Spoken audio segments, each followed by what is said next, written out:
እኔ ወደ ነብያት ነገር መጣራቴን አላውቀውም። አድርሷቸው ሁላቸው። እኔ ማንንም አልሰድብም አልዘልፍም።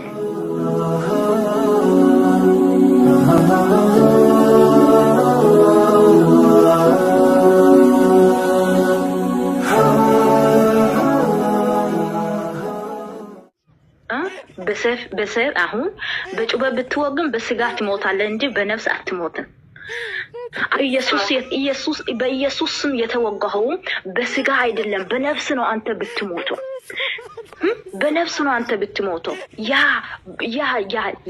ያ ሰይፍ ነው እሱ ግዙ የሚለው ሰይፍ በነፍስ እሱ የገዛ ሰው ኢየሱስ ክርስቶስም የወሰደ ሰው ያ ሰይፍ የወሰደ ሰው ያ ቅዱስ ወንጌል የወሰደ ሰው በስጋሙ ይድናል።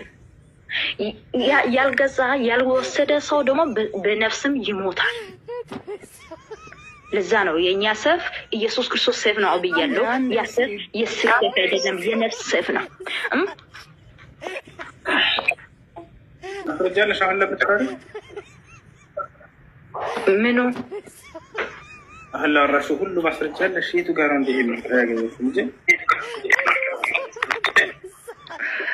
የምን ማስረጃ አህላ ታንከሽ ነው ኢየሱስ ለኔ ሰይፍ ነው። ሰይፍ አያስፈልግም፣ ወራዳ አያስፈልግም። ያ ኢየሱስ የሚለው ስም ከያዝኩኝ የኔ ሰይፍ በላይ ነው። ማንም ጠላት ከኔ ጋር አይጠጋም። ማንም ጠላት የተኛውን ሰይፍ ያዘው ጠላትም ከኔ አይጠጋም። ኢየሱስ የሚለው ስም ከያዝኩኝ ስለ ኢትዮጵያ በጥቅሉ ምን አሉ? ናይ ለክፍል ጀነት ያ ቢላል አሉት። ቢላል ኢትዮጵያዊ ሀበሻዊ የሆነ ሰው ነው። የነብዩ ሰለላሁ ዐለይሂ ወሰለም ሱሐባ ነው። ይሄ ሰው በጀነት እንደሆነ መስክረውለታል ነብዩ መሐመድ ሰለላሁ ዐለይሂ ወሰለም። ነብያችን ሰለላሁ ዐለይሂ ወሰለምን እንደ ሞግዚት ሆና ያሳደገቻቸው ኢትዮጵያዊት ሴት እንደሆነ ታውቃላችሁ። በረካ ኡሙ አይመን ሀበሽያ። ነብያችን ሰለላሁ ዐለይሂ ወሰለም ምን አሉ ስለርሷ? መን አራደ አን የተዘወጀ እምራአተን ሚን አህሊል ጀነ ፈዐለይሂ ቢሃዚሂ መርአ። ከጀነት ሴቶች መካከል አንዲትን ሴት ማግባት የፈለገ ሰው እችን ሴት ያግባሉ። የጀነት መሆኗን መሰከሩላት ማለት ነው። ይህ ነው ነብያችን ሰለላሁ ዐለይሂ ወሰለም ያሳደገቻቸው ኢትዮጵያዊ ሴት ነች። ነብያችን ሰለላሁ ዐለይሂ ወሰለም ሙአዚናቸው ነብይ ከተደረጉበት ዘመን ጀምሮ እስከ ህይወታቸው ፍጻሜ ድረስ አዛን የሚያደርገው ለእርሳቸው ማን ነበር? ኢትዮጵያዊ ሰው ነው። እሳቸው ሙሩ ቢላልን ፈልዩአዚን ቢናስ ፈኢነሁ አንዳ ሰውተን ያሰለም። ቢላልን እዘዙት እርሱ ነው አዛን የሚያደርገው ለእኔ ብሎ ተናገሩ። እርሱ ከሁላችሁም በላይ ድምፁ ውብ ነውና ብሎ ተናገሩለት፣ መሰከሩለት። በጣም ያከብሩት ነበር። ነብዩ ሰለላሁ ዐለይሂ ወሰለም በጣም ይወዱት ነበር፣ በጣም ይወዳቸው ነበር። የሆነ ቦታ ተቀምጠው ሳሉ ክብ እየሰሩ ሰዎች እየመጡ ተርታ ይዘው ሲቀመጡ ልክ ቢላል ሲመጣ ነብዩ ሰለላሁ ዐለይሂ ወሰለም ጠጋሉለትና ና ቢላል ከኔ ጋር አንተ ተቀመጥ ብለው ያከብሩት። ለምንድን ነበር ይሄን የሚያደርጉት? ባሪያንና ጥቁርን ዝቅ አድርገው ይመለከቱ ነበር ሰዎች አይደለ? ነብዩ ሰለላሁ ዐለይሂ ወሰለም ዘረኝነትን ቀለምን በቀለም በዘሩ ዝቅ የሚደረግን አካል የበላይ ያደረጉ በተግባር ያሳያቸው ነበር።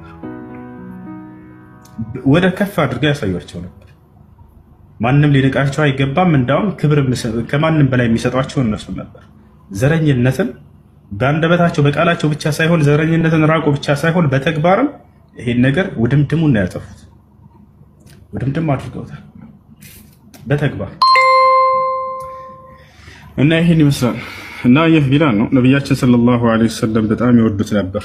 የሚገርማቸው እርሳቸው ካረፉ በኋላ ቢላል አዛን ማድረግ አልቻለም። በቃ እኔ ከመዲና ልሄድ ነው አለ። ለምን አሉት?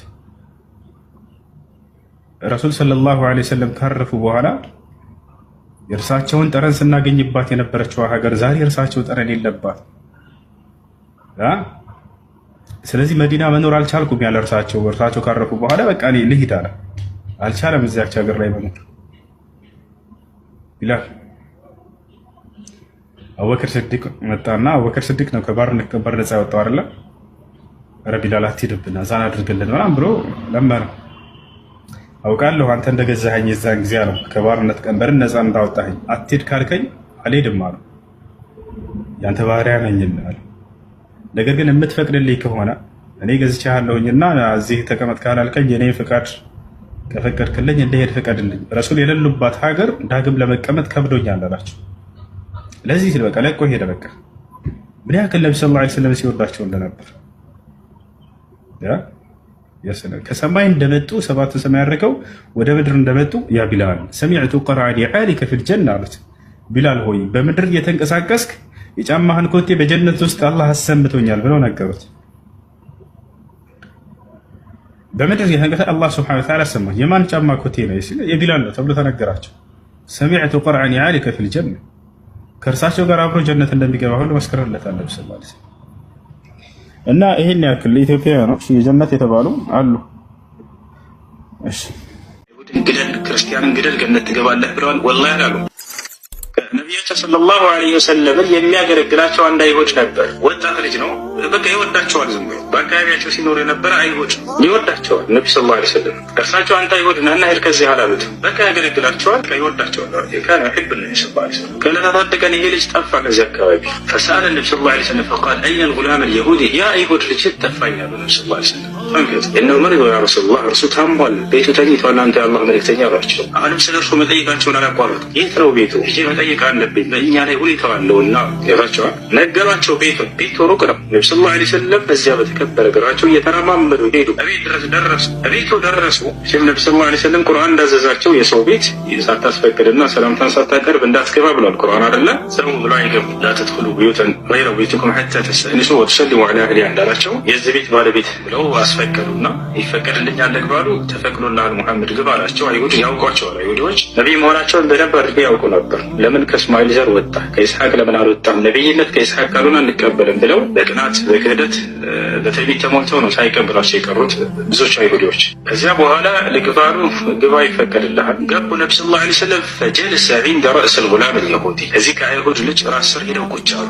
አጽናኑት። ይሄን አይሁድ ነቢይ እንደመሆናቸው መጠን ሰውን ወደ ኢስላም እንዲጠሩ ተልከዋልና ወዲያው ይሄ ልጅ ወደ እስልምና ጥሪ ያደረጉለት። ያ ጉላም ቁል ላኢላሃ ኢለላህ አሉት። አንተ ልጅ ሆይ ላኢላሃ ኢለላህ በል ከአንድ አላህ በስተቀር በእውነት የሚመለክ አምላክ የለም ብሻዳ ያሰሩት። ፈነዘረ ልጉላም ኢላ አቢህ ልየሁዲ ይህ ልጅ ወደ አይሁዲው አባቱ ተመለከተ።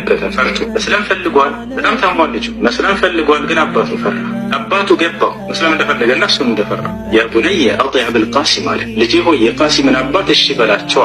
አይሁዶች ያውቃሉ እውነት ላይ እንዳሉ ነቢ ሰለላሁ ዐለይሂ ወሰለም ትዕቢት ብቻ ነው የያዛቸውና የወጠራቸው። ከዚያ በኋላ ልጁ በደስታ አሽሀዱ አን ላኢላሃ ኢለላህ ወአነከ ረሱሉላህ አለ። እነሆ ከአንድ አላህ በስተቀር በእውነት የሚመለክ አምላክ የለም፣ እንዲሁም እርሱ ሙሐመድ የአላህ መልእክተኛና ነቢይ ናቸው ብዬ መሰክራለሁኝ አለ። ይህን ቃል እንደተናገረ ይሄ ልጅ ወዲያው ሞተ ይላል ሐዲሱ ላይ። ፈማተ ልጉላም ወዲያው ሞተ። ነቢ ሰለላሁ ዐለይሂ ወሰለም በደስታና በሐዘን ወጡ። ግማሽ ደስታ ግማሽ ሐዘን። ደስታቸው ልጁ ከሞቱ በፊት እስልምና በመቀበሉ፣ ሐዘናቸው ልጁ በመሞቱ ምክንያት እንዲህ እያሉ ወጡ። ፈኸረጀ ነቢ ሰለላሁ ዐለይሂ ወሰለም ሚነል በይት ወሁወ የቁል አልሐምዱሊላህ አለዚ አንቀዘሁ ሚነን ናር ይህ ልጅ ከጀሃነም እሳት ያዳነ አምላክ አላህ ምስጋና ይገባው እያሉ ወጡ። እና ምንላቸው ነው ነቢ ሰለላሁ ዐለይሂ ወሰለም ሰዎችን ያኔ በዘራቸው በቀለማቸው በሃይማኖታቸው በምን አይለዩም ነበር። ሲታመሙ ሄደው ይጠይቃሉ። ዛሬ እንደሚሏቸው አይደለም። አይሁድን ግደል ክርስቲያንን ግደል ገነት ትገባለህ ብለዋል። ወላሂ አላሉ። የአይሁድን እየታመመ ይጠይቁ ነበር። እየሄዱ እየታመምን አይሁድ እየሄዱ ይጠይቁ ነበር። ይሄ ብቻ አይደለም። ነቢያችን ሰለላሁ ዐለይሂ ወሰለም ገና ነቢይ ተደርገው ማስተማር በጀመሩበት ጊዜ ስማቸውን የመካ ከሃዲያኖች እያጠፉ ባሉበት ጊዜ አዲስ መንገድ ይዞ መጥቶ የአባቶቻችንን መንገድ ጥሎ ምናምን ብሎ ስማቸውን እያጠፉበት ባለበት ጊዜ ነቢያችን ሰለላሁ ዐለይሂ ወሰለም የሆነ ቦታ እየሄዱ እያለ በጣም ፀሐይ ነው፣ የመካ ፀሐይ ታውቁታላችሁ። አንዲት አሮጊት ሴት መንገድ ላይ ያገኙ እንዳጋጣሚ። ይህች አሮጊት ሴት አንተ ልጅ ና እስኪ አንዲችን እንጨት አሸክመኝ አለቻቸው። አታውቃቸውም። ገብቷቸዋል። ይችን እንጨት አንድ አሸክመኝ አለቻቸው። የሆነ እንጨት ካጠገቡ አስቀምጣለች። ነቢ ሰለላሁ ዐለይሂ ወሰለም አነሱላትና ተሸከሙላት። አሸክመኝ እኮ ነው ያልኩህ አለቻቸው። አይ እኔ እሸከምልሻለሁ፣ ቤትሽን አሳይኝ አሏት። አሮጊት ነች። ወደ ቤት ወሰደቻቸው። በጣም ረጅም መንገድ ነው ይላል። የሄዱ ነቢ ሰለላሁ ዐለይሂ ወሰለም ተሸክመው እዚህ ጋር ነው ቤት ያለች። ነቢ ሰለላሁ ዐለይሂ ወሰለም አስቀመጡላት። እንደው ልጅ የምከፍልህ ነገር የለኝም አለችው። የምከስብህም ገንዘብ የለኝም፣ ነገር ግን አንድ ምክር ልስጥህ። አንድ ሙሐመድ የሚባል መጥፎ ሰው ተነስቷል። ነቢይ አደራ እሱን እንዳትከተል፣ የእሱን ባህሪ አግኝተህ እንዳትበላሽ አለችው። አንተ ጥሩ ልጅ ነህ አለቻቸው። ፈከይፈ ለው ኩንቱ አና ያ ሰው እኔ በሆንስ አሉት ብለው ጠየቋት። አንተ ከሆንክማ በአንተ ላይ እየዋሹና እየቀጠፉ እንጂ እንዳንተ አይነት ደግና መልካም ሰው የለም አለች። ነቢ ሰለላሁ ዐለይሂ ወሰለም ሰዎች ሳያውቋቸው ይሰድቧቸዋል፣ እንቋሿቸዋል፣ ዝቅ ያደርጓቸዋል። በማንነታቸው ሄደው ሳያቸው ሌላ ናቸው። ምንላቸው ነው ዛሬ እርሳቸውን ክፉ አድርገው ይቀርጹላቸዋል። ክርስቲያን የገደለ አይሁድን የገደለ ገነት ይገባል ብሏል ሙሐመድ እንደዚህ ነው ይሏቸዋል። ወላሂ ትክክለኛ ታሪካቸውን ከሙስሊሞች አንደበት ሄዳቸው ስሙ፣ ወይም ደግሞ ስለ እርሳቸው ትክክለኛ ማንነታቸውን ሄዳቸው እዩ። ማንኛውም ነቢይ በእርሳቸው ነው የሚለካው። እርሳቸው የስነ ምግባር ማማ ናቸው። አላህ ሱብሓነሁ ወተዓላ ይሄን የመሰከረላቸው ፍጡር እንዳይመስላቸው። ወኢነከ ለዐላ ኹሉቅን ዐዚም ሙሐመድ ሆይ አንተ በታላቅ ስነ ምግባር ላይ ነህ ብሎ ነው የገለጻቸው። ስነ ምግባር አላህ አይደለም ያ ጀማዓ አስተውሉ። በታላቅ ስነ ምግባር ላይ ነህ። በቃ የሰው ልጆች የስነ ምግባር ልኬት እርሳቸው ናቸው። ሁሉም በእርሳቸው ይለካል። ይወጣቸዋል። እንደው ስለ እርሳቸው ተወርቶ አይዘለቅም። እጾማለሁ ግን አንዳንድ ጊዜ ድክም ሲለኝ ይበላለሁ በስራ ምክንያት። ከበላሽ ጾምሽን ፈታሽ ማለት ነው።